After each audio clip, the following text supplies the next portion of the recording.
دوستو آج کی اس ویڈیو میں ہم آپ کو نیوزی لینڈ کے ایک ایسے حیرت انگیز تالاب کے بارے میں بتائیں گے جس کے بارے میں کہا جاتا ہے کہ وہاں شیطان غسل کرتا ہے، اور اس کے ساتھ ساتھ ہم آپ کو پرتگالیوں کی چند ایسی دلچسپ عادات کے بارے میں بھی بتائیں گے جو دنیا میں کہیں اور نہیں پائی جاتی۔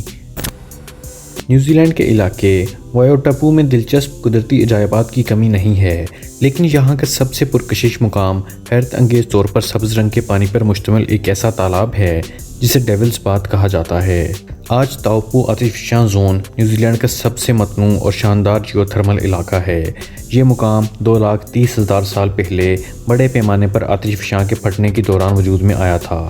اس تالاب کے سبز رنگ کے پانی کی وجہ ہائیڈروجن سلفائڈ گیسیں اور فیرس نمکیات کا امتزاج ہیں۔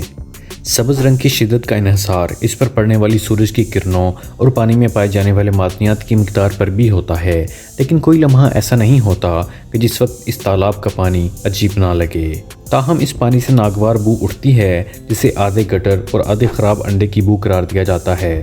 اسی مناسبت سے اس تالاب کو ڈیولز باتھ یعنی ایسا مقام جہاں شیطان غسل کرتا ہے کہا جاتا ہے۔ یہ تالاب 11 مربع میل پر پھیلا ہوا ہے اور بڑی تعداد میں سیاحوں کو اپنی جانب متوجہ کرتا ہے۔ سیاحوں کے لیے یہاں ایک ایسا پلیٹ فارم بھی قائم کیا گیا ہے جہاں کھڑے ہو کر وہ بآسانی اس تالاب کا نظارہ کر سکتے ہیں۔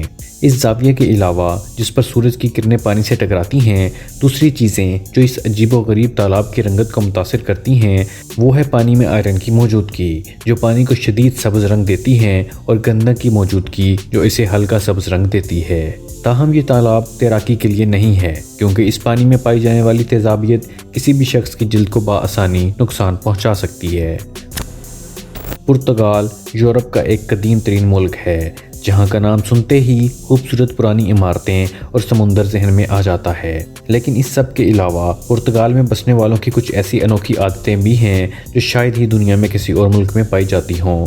آج کی اس ویڈیو میں ہم آپ کو پرتگال کے لوگوں کی ایسی ہی عادات کے بارے میں بتانے جا رہے ہیں۔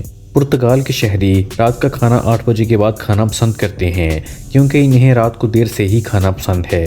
یہاں تک کہ وہاں کے ریسٹورنٹس میں بھی رات کا کھانا 8 بجے کے بعد دیا جاتا ہے، اس سے پہلے ریسٹورنٹس خالی یا بند ہوتے ہیں۔ پرتگالیوں کے ہاں کوئی بھی میٹھا بغیر انڈے کی زردی کے ملنا مشکل ہے۔ دراصل وہاں زیادہ تر کھانے کی اشیاء میں انڈے کی سفیدی ضرور شامل کی جاتی ہے، یہاں تک کہ مشروبات میں بھی، اس لیے زردی پھینکنا انہیں بہت مہنگا پڑتا تھا، اس لیے انہوں نے میٹھے میں زردی کا استعمال شروع کر دیا۔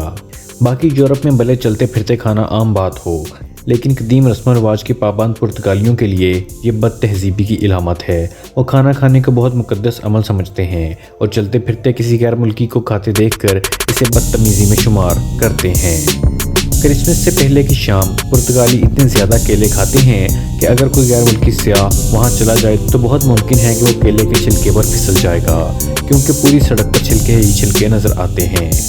پرتگال میں ریاست بچوں کے ناموں کی لسٹ جاری کرتی ہے جس میں کچھ نام رکھنا منع ہوتے ہیں۔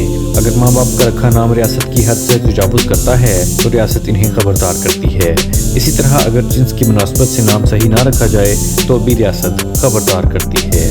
دوستو امید کرتا ہوں کہ آپ کو ہماری انفارمیٹیو ویڈیو پسند آئی ہوگی۔ اگر ابھی تک آپ لوگوں نے ہمارے چینل دلچسپ معلومات کو سبسکرائب نہیں کیا ہے تو سبسکرائب ضرور کر لیجئے، اور ہماری ویڈیوز کو لائک، کمنٹ اور شیئر بھی ضرور کیجئے۔ اگلی ویڈیو تک کے لیے خدا حافظ۔